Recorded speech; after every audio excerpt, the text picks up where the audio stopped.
주시는 말씀은 예레미야 37장 1절부터 10절까지의 말씀입니다. 어제까지 우리가 보았던 이 36장의 시대적인 배경은 여러분 아시는 것처럼 여호야김 왕 시대의 사건이 36장이죠. 오늘 37장을 보면 1절에 보면 이 37장의 시대는 남유다의 마지막 왕이었던 시드기야 왕 시대의 이야기입니다. 그러니까 36장과 37장 사이에는 약 한 10년 정도의 지금 시간적 거리가 있는 것이죠. 10년이 지난 상황을 지금 보여주고 있습니다. 이 어제 우리가 보았던 이 여호야김 왕은 신흥 강국이었던 바벨론을 인정하지 않습니다. 그리고 전통적인 강국이었던 애굽을 의지합니다. 그러나 예레미야는 계속해서 예언한 내용이 뭡니까? 줄기차게 바벨론의 세력을 무시하면 안 된다. 그리고 결국 바벨론의 손에 나라가 무너질 것이다. 이렇게 끊임없이 예언을 합니다. 근데 이 여호야김 왕은 그리고 그 신하들은 예레미야의 예언을 듣지 않고 오히려 자꾸 나라와 민족의 운명을 부정적으로만 말하는 이 예레미야를 배신자로 여겼어요. 결국 느부갓네살, 바벨론의 왕 느부갓네살 왕은 이 예루살렘을 쳐들어왔고 그리고 여호야김은 죽임을 당합니다. 그리고 그의 아들 여호야긴이 왕이 되었는데 3개월 만에 포로로 바벨론으로 끌려가죠. 그리고 이 남유다에 남아있는 왕의 자리에 시드기야를 세우는 겁니다. 이 시드기야는 여호야긴 3개월 만에 포로로 잡혀간 여호야긴의 숙부 작은아버지 관계입니다. 근데 사실 이 시드기야 왕도 친애굽적인 성향을 갖고 있는 사람이었어요. 그러니까 비록 느부갓네살이 자신을 왕으로 세웠지만 왕이 되자마자 눈치를 보다가 그는 바벨론을 또다시 반역하고 애굽의 충성을 맹세합니다. 그리고 애굽이 자기들을 도와줄 거라고 믿어요. 우리가 보기에 좀 의아한 것은 왜 이렇게 자꾸 남유다 왕들은 애굽에게 이렇게 목을 맬까? 지금 계속 하나님은 예레미야를 통해서 이 바벨론을 무시하면 안 된다 계속 얘기해 주는데 왜 자꾸 애굽에게 의지하고 목을 맬까? 그 이유는 바로 시대적인 흐름을 읽지 못하고 자꾸 관성적으로만 살려고 하기 때문에 그런 거예요. 그리고 사실 지도상으로 보면 바벨론은 잘 보이지가 않습니다. 멀리 있는 나라예요. 근데 가까이 있는 이 애굽을 보니까 애굽이 더 커 보이는 거예요. 그러니까 애굽에게 자꾸 의지하고 싶어지는 거죠. 여러분 오늘도 자꾸 우리가 가까이 있는 것만 보지 말고 멀리 그 큰 흐름을 볼 수 있게 되기를 주님의 이름으로 축원합니다. 그리고 자꾸 관성적으로 움직이지 말고 자꾸 새롭게 보고 새롭게 도전하는 그런 마음을 가지시기 바랍니다. 이 남유다가 결국 망한 거, 우리나라 조선이 망한 이유도 바로 그런 거 아닙니까? 자꾸 관성적으로 보는 거예요. 자꾸 봤던 걸로만 보는 거예요. 자꾸 자기들이 섬겼던 위에 있는 그 중국, 그 청나라만 보는 거예요. 지금 이 시대가 어떻게 흘러가고 있는지를 보지 않으니까 조선 말기에 잘못된 판단을 왕과 신하들이 했던 것처럼 이 남유다가 그런 거예요. 여러분 멀리 보시고 길게 보시기 바랍니다. 그리고 그 큰 흐름을 볼 수 있기를 바랍니다. 그리고 자꾸 내가 굳어지는 생각, 굳어지는 그런 마음, 자꾸 관성적인 그런 패턴에서 우리가 벗어나서 새롭고 창조적으로 볼 수 있게 되기를 주님의 이름으로 축원합니다. 이렇게 자꾸 시드기야도 이제 바벨론을 배신하니까 또 다시 느부갓네살 왕이 느부갓네살 왕이 예루살렘을 다시 포위합니다. 그리고 이 시드기야가 성 안에 지금 갇혀 있는 상황이에요. 이 다급해진 이 시드기야가 하나님의 말씀을 듣는 척하면서 하나님의 이 위급한 상황을 도와주시기를 바라고 있어요. 그래서 우리가 보았었던 34장을 여러분 다시 한번 보시면 34장에 이런 내용이에요. 시드기야가 귀족들을 설득시켜서 노예인들을 자유인으로 풀어주자. 그러면 하나님께서 기뻐하시지 않겠냐? 그러면 지금 우리를 포위하고 있는 이 바벨론 군대가 물러나지 않겠냐? 이렇게 귀족들을 설득해서 성전에서 성대한 예식을 치르고 모든 노예들을 다 자유의 몸으로 풀어줍니다. 그런데 이것은 시드기야가 정치적인 의도에서 계산해서 나왔던 내용이지 정말로 하나님의 말씀을 순종하고 그리고 따르기 위해서 그렇게 했던 것이 아니에요. 이렇게 하면은 하나님께서 우리의 기도를 우리가 원하는 것을 들어주지 않을까라고 하는 어떤 계산 속에서 나왔던 거라는 거예요. 그러면서 이렇게 하면 하나님께서 이렇게 해주시겠지라고 하는 어떤 하나님을 시험하는 행동이었다라고 하는 거예요. 무엇을 보고 알 수 있냐면 오늘 37장 1절 2절을 우리 한번 같이 읽어보겠습니다. 시작. 요시야의 아들 시드기야가 여호와김의 아들 고니야의 뒤를 이어 왕이 되었으니 이는 바벨론의 느부갓네살 왕이 그를 유다 땅의 왕으로 삼음이었더라. 그와 그의 신하와 그의 땅 백성이 여호와께서 선지자 예레미야에게 하신 말씀을 듣지 아니하니라. 아멘. 자, 하나님 말씀을 듣지 않아요. 듣지 않는데 34장에 나오는 것처럼 이렇게 하면 하나님께서 들어주시겠지 이렇게 생각하는 거예요. 이상하죠? 하나님의 말씀은 듣지 않는데 이렇게 하면 하나님이 들어주시겠지.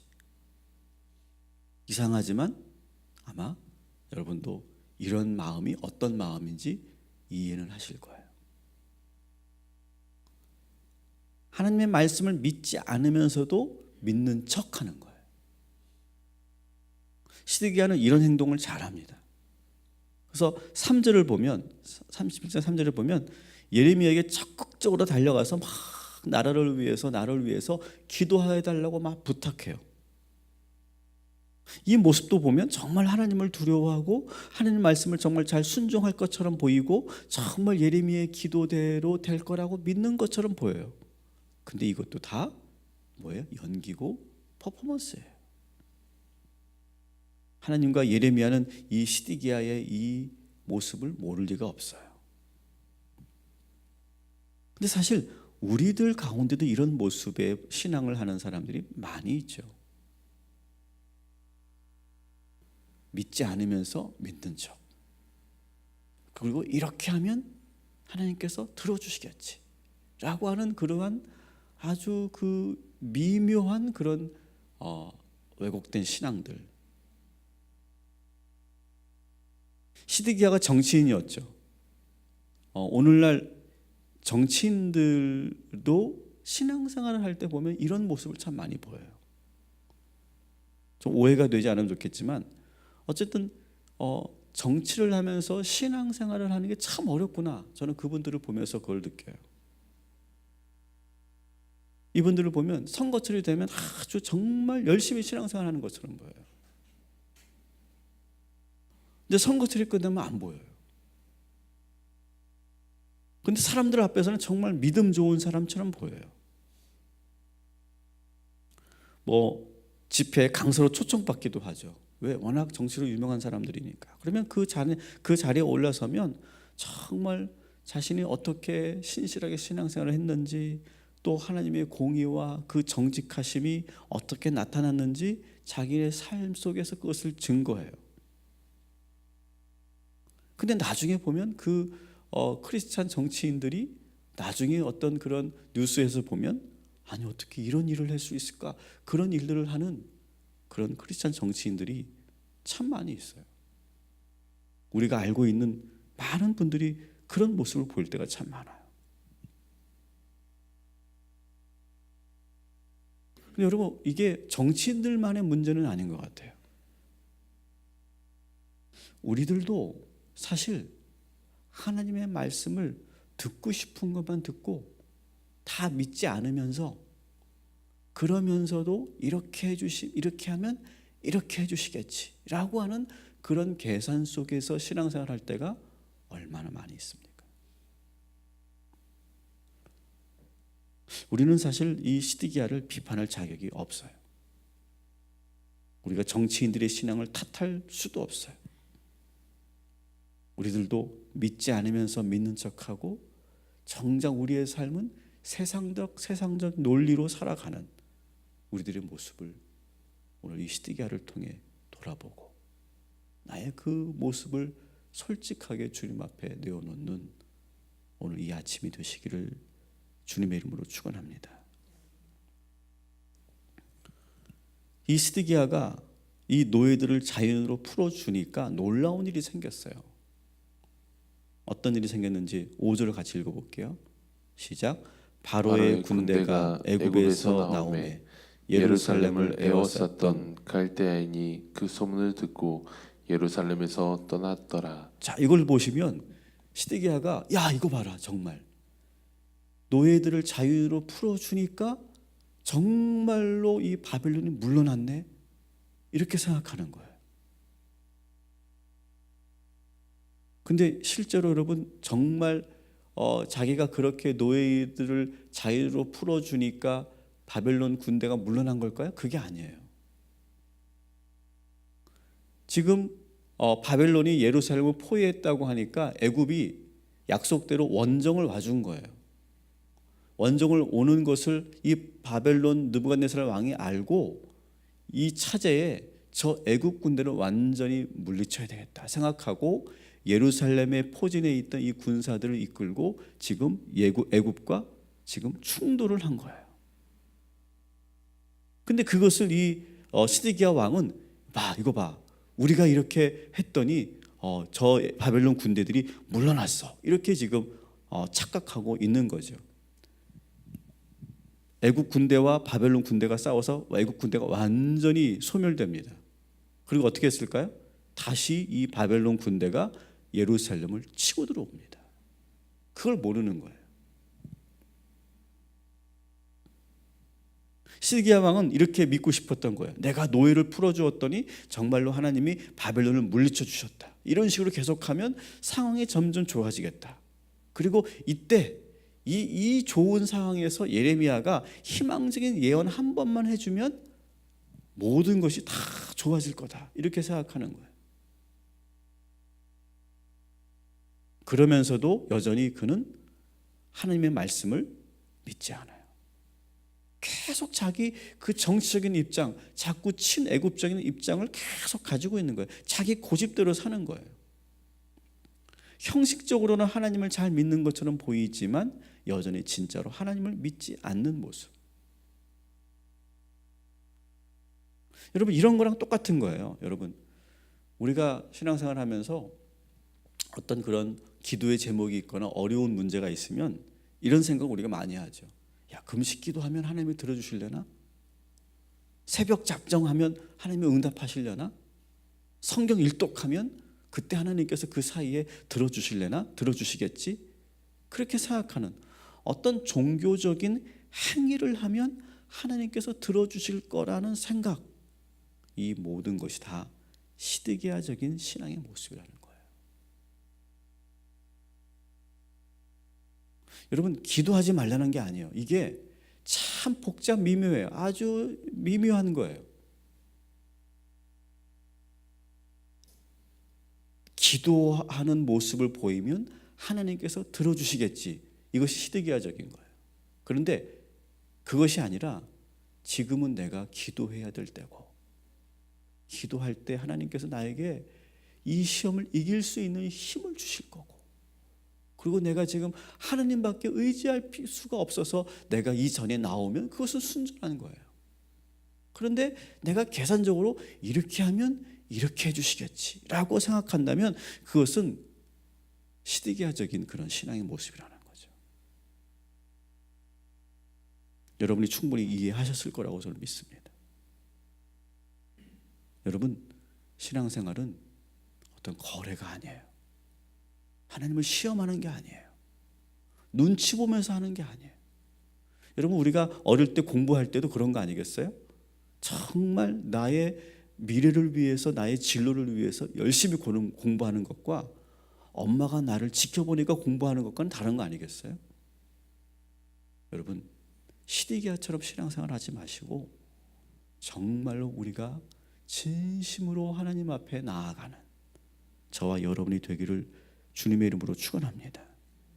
그래서 기도가 수단이 되면 안 돼요. 수단이 되면 안 돼요. 어떤 계산적인 의도에서 우리의 신앙 행위가 그렇게 이루어지면 안 돼요. 여러분에게 진실한 기도가 오늘 나오게 되기를 주님의 이름으로 축원합니다. 자, 어쨌든 지금 바벨론 군대가 물러나요. 지금 예루살렘 성에서. 그러니까 시드기야는 의기양양해졌어요. 야, 참 너무 좋은 타이밍이에요. 내가 이렇게 했더니 하나님께서 바벨론 군대를 물러날 수 있게 하셨다. 자, 그러면 이런 상황에서 예레미야가 한 번만이라도, 지금까지는 부정적인 이야기만 했는데 한 번만이라도 좀 긍정적인 얘기를 해주면 얼마나 좋겠냐. 그렇게 생각하면서 예레미야에게 다시 한번 예언을 부탁을 합니다. 그래서 6절부터 10절까지가 바로 그 예언의 내용이죠. 우리 한번 같이 예레미야가 그런 부탁을 받고 어떤 예언을 했는지 우리 한번 같이 보겠습니다. 여호와의 말씀이 선지자 예레미야에게 임하여 이르시되 이스라엘의 하나님 여호와께서 이와 같이 말씀하시니라. 너희를 보내어 내게 구하게 한 유다의 왕에게 아뢰라. 너희를 도우려고 나왔던 바로의 군대는 자기 땅 애굽으로 돌아가겠고 갈대아인이 다시 와서 이 성을 쳐서 빼앗아 불사르리라. 여호와께서 이와 같이 말씀하시니라. 너희는 스스로 속여 말하기를 갈대아인이 반드시 우리를 떠나리라 하지 말라. 그들이 떠나지 아니하리라. 가령 너희가 너희를 치는 갈대아인의 온 군대를 쳐서 그 중에 부상자만 남긴다 할지라도 그들이 각기 장막에서 일어나 이 성을 불사르리라. 아멘. 시드기야가 바라는 대로 예언하지 않아요. 하나님은 계속 한결같이 말씀하셨죠. 결국 망한다는 거예요. 망한다. 아무리 바벨론을 피하려고 해도 피할 수 없다는 거예요. 너희들이 그렇게 애굽을 믿어도 애굽은 전혀 도움이 되지 않는다는 거예요. 그러니까 시드기야 입장에서는 화가 날 법도 하죠. 야, 지금 이 좋은 이 분위기에 좋은 예언 한번 하면 얼마나 좋을까. 그러나 여러분, 하나님 말씀은 하나님 말씀이죠. 분위기에 따라 상황에 따라서 바뀌는 것이 하나님의 말씀이 아니지 않습니까? 하나님은 분위기 보고 전하는 것이 아니에요. 사람을 의식하고 전하는 게 아니에요. 저 왕이 그 백성들이 어떻게 생각하든 무엇을 원하든 상관없이 있는 그대로 전달되는 것이 하나님의 말씀이죠.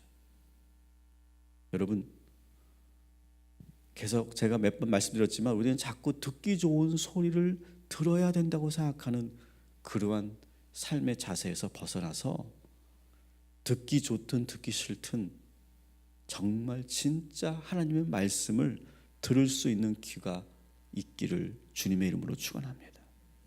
그래서 여러분, 이 강단을 위해서 기도해 주세요. 그리고 이 설교자들을 위해서 기도해 주세요. 이 강단에서 설교하는 설교자들을 위해서 기도해 주세요. 말씀을 전할 때 하나님의 말씀을 전해야지 듣기 좋아하는 회중들의 듣기 좋아하는 말을 전하는 그런 강단 되지 않도록, 그렇게 이 강단이 훼손되지 않도록 여러분 기도해 주시기 바랍니다. 그리고 설교자들도 회중을 의식하고 회중을 눈치 보지 않고 정말 하나님의 말씀을 전할 수 있는 설교자들 될 수 있도록 여러분 기도해 주시기 바랍니다. 그리고 여러분 자신들, 여러분들은 강단에서 들려지는 그 말씀을 내가 그것이 들으면서 내가 듣기 힘들든지 내가 그것이 어떤 마음이든지 그것을 하나님의 말씀으로 듣고 그것을 소화해낼 수 있고 그것을 수용할 수 있고 오히려 그때 그것을 듣고 내가 순종할 수 있고 아멘할 수 있는 마음을 여러분 달라고 기도하시기 바랍니다. 그래야 이 교회가 살아요. 그런데 이 교회가, 이 강단이 모염되고 설교자들이 눈치 보고 그리고 회중들은 듣기 좋은 소리만 듣기를 원한다면 그 교회는, 그 강단은 오염되는 거예요.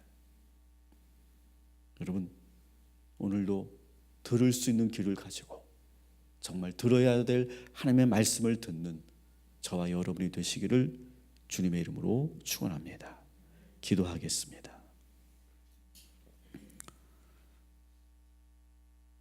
하나님,